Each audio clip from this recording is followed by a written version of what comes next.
Haya watazamaji wangu, leo nawaleteeni utabiri wa mpira, elimu ya kutabiri mpira kwa kutumia idadi ya namba za kawaida tunazozifahamu moja mpaka idadi zote tunazozifahamu, na herufi za ABCD mpaka Z.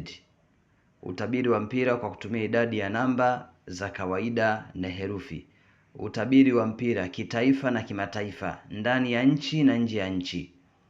Hiki ni kitabu, kipo na kinauzwa. Ni bora ukapata kitabu ili uweze kujua jambo lako kwa kujitabiria mwenyewe na kutabiri wewe mwenyewe kwa mkono wako. Kitabu kina maelezo yote ya kina, hakijaficha jambo lolote. Kitabu kipo katika lugha ya Kiswahili. Nataka nionyeshe kidogo hapa utaratibu uliopo katika utabiri wa mpira kwa kutumia idadi ya namba za kawaida na herufi katika hicho kitabu. Kwanza kuna jina la timu husika, jina la timu ya kwanza. Halafu utaona tena hapa tumeandika Simba Sports Club, lakini kuna jina la timu ya pili, Mtibwa Sports Club. Sawa? Hii ni mifano tu. Tarehe ya mechi, mfano tarehe 20 mwezi wa pili mwaka 2026. Kwanza natakiwa na jina la timu husika la kwanza na jina la timu ya pili.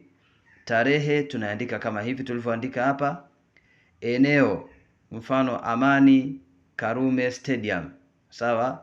Hiyo ni mfano tu. Huu ni mfano. Muda saa 9:45 alasiri. Usiandike tarehe ya kizungu. Andika tarehe, usiandike muda wa kizungu, andika muda wa Kiswahili ambao sisi tunaofahamu. Sawa? Muda saa 3:45 alasiri. Haya. Hivyo ni vitu muhimu. Maelezo mengine, idadi ya siku za mwezi husika. Kwa mfano, ikiwa ni mwezi Machi, unajua mwezi Machi ina siku ngapi? Hapa idadi ya mwaka 2026 Februari inakuwa na siku 28. Ikiwa mwaka una haugawanyiki, Februari inakuwa na siku nyingi, inakuwa na siku 29. Lakini mwaka kwa sababu unagawanyika, basi unakuta kwamba Februari ina siku 28. Mtawala wa siku husika, mfano Jumamosi ni Zohali, Jumapili ni Shamsu, na hizi zisikuchanganye sana ukaona haya ni mambo gani. Nitakuelekeza vizuri na utaelezwa vizuri ndani ya kitabu, utaelewa namna gani ya kutabiri. Ni elimu ambayo unaifanyia kazi mwenyewe. Kiswahili ni lugha ambayo inafahamika na inaeleweka na watu wote. Ufahamu idadi ya hizi siku za herufi. Idadi unaweza kutumia idadi hii au unaweza ukatumia idadi hii hapa. Sawa? Kwa maana A ni 1, B ni 2, C ni 3. Au unaweza ukatumia idadi hii. A ni 1, B ni 2, C ni 60, D ni 4, na kuna maelezo yake. Sasa utapoanza kutabiri utabiri wako ni kwamba lazima uzingatie hivi vitu muhimu. Jumla ya timu au jina la timu ya kwanza, Simba Sports Club, upate idadi yake. Na kule herufi tumeshazoeka. Jina la timu ya pili upate idadi yake. Na tarehe hapa utajumlisha tarehe. Tarehe utajumlishaje? Tarehe utachukua hii 2 utajumlisha 0.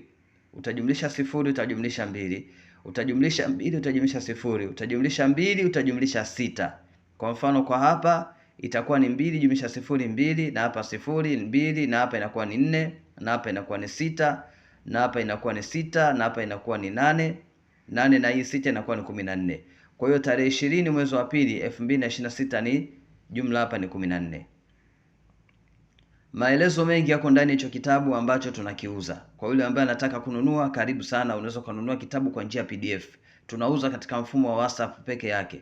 Ukihitaji unalipia kitabu, unatumiwa kwenye WhatsApp yako, utapokea kwenye WhatsApp yako na utaenda kukitoa. Utapokea kwenye WhatsApp yako. Hatuuzi kitabu hard copy. Tunauza kwa njia ya soft copy. Kokote ulipo unaweza kupata kitabu hicho.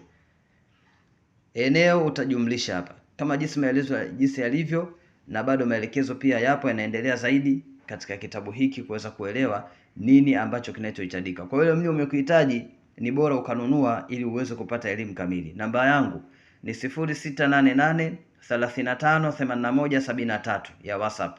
0688 35 81 73.